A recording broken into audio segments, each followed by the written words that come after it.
আসসালামু আলাইকুম প্রিয় দর্শনার্থী, সর্বপ্রথম আমি আমার এটিএম বার্তার পক্ষ থেকে সবাইকে জানাচ্ছি ধন্যবাদ, শুভেচ্ছা, অভিনন্দন। প্রিয় দেশবাসী, আসলে কিন্তু আমাদের কি বলবো, সর্বঙ্গে ব্যথা ও সতীব কুতা, যেটা আমাদের সমাজে বলে।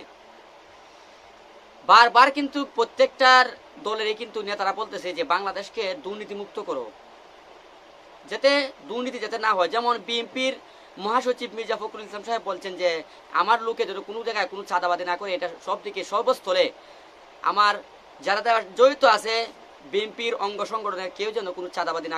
এদিকে জামাতের আমির সাহেব বলছেন যে কোনো ধরনের কোনো জামাতের কোনো লোক যেন, কোনো অঙ্গ সংগঠনের লোক যেন কোনো ধরনের চাঁদাবাদি না করে। কিন্তু আজকে দেখা যাচ্ছে, এই তো আমি কিছুক্ষণ আগে খবর নিয়ে আসলাম, কয়েকটা জায়গার মধ্যে এমনভাবে চাঁদাবাদি চলছে, অনেকে বলে ভাই আগে আওয়ামী লীগের বানিয়েছে, এখন বিএনপিরা নেই বা পুলিশ নেই, কারা নেই। আমরা কিন্তু নতুন বাংলাদেশ সংস্কার হওয়ার কারণে আমরা প্রায়ই লাইভের মধ্যে বলেছিলাম যে কোনো ক্ষেত্রে কোনো জায়গায় ঘুষ দিবেন না, কাউকে ট্যাক্স দিবেন না, ফাস্টফুড অফিসে ঘুষ দিবেন না, তহসিল অফিসে ঘুষ দিবেন না, রেজিস্ট্রার অফিসে ঘুষ দিবেন না, কোনো জায়গায় ঘুষ দিবেন না। আর যারা ঘুষ নেয়, যারা ঘুষ দেয়, আপনার ধরিয়ে দিন, অবশ্যই তাদের বিচার হবে। কিন্তু এদিকে দেখা যাচ্ছে ঘুষের জায়গাটা বেড়ে গেছে। সুতরাং আমরা একজন মানবাধিকার কর্মী হিসাবে আমরা দেশের সর্বস্তরের জনগণকে আমরা বলবো সচেতন হওয়ার জন্য। আপনারা যদি সচেতন হন, কে ঘুষ দিল আপনারা ধরিয়ে দিন। প্রয়োজন পড়ে যে শুরু ক্যামেরা পাওয়া যায়, যেমন আমি দেখলাম ওই দিন এক জায়গায় আমাদের জাম লাগছে, টাক আটকে আছে, আমি মোটরসাইকেল হরেন দিলাম, যায় না।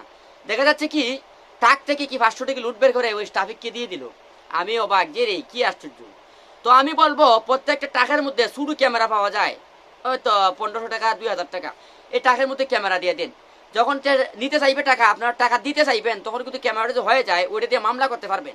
আমার শোনা বাংলাদেশের মানুষ, আমরা এতদিন কথা বলা বাক শক্তি ছিল না, এখন যখন আমরা কথা বলার শক্তি হয়েছে, অভিযুক্তিভাবে শক্তি হয়েছে, আমরা অবশ্যই দিব। কেন আমার কাছে ঘুষ চাবো, আমি কেন বলবো না? স্বার্থের কোন স্বার্থ? আমার কাছে টাকা চাইবে, আমার কাছে সে জোর দখল করবে, আমার কাছে শক্তি প্রয়োগ করবে, আমি কিসের জন্য?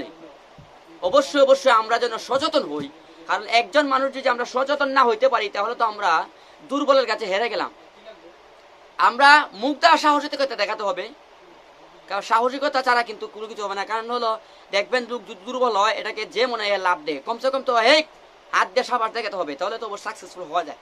তো আমরা যেন সাহস দেখাই, কে ঘুষ চায় কে ঘুষ নেই আমরা ধরিয়ে দিই। এটার জন্য আমি বাংলাদেশের সর্বক্ষেত্রের সর্ব অবস্থার অফিস আদালত এবং যানবাহন এবং ফুটপাথ যারা ব্যবসা করে, দেখবেন বাক করা আছে, এদা তুই বাগ নিস, এদা তুই বাগ নিস। এটা কিসের জন্য? এটা কি সোনার বাংলা?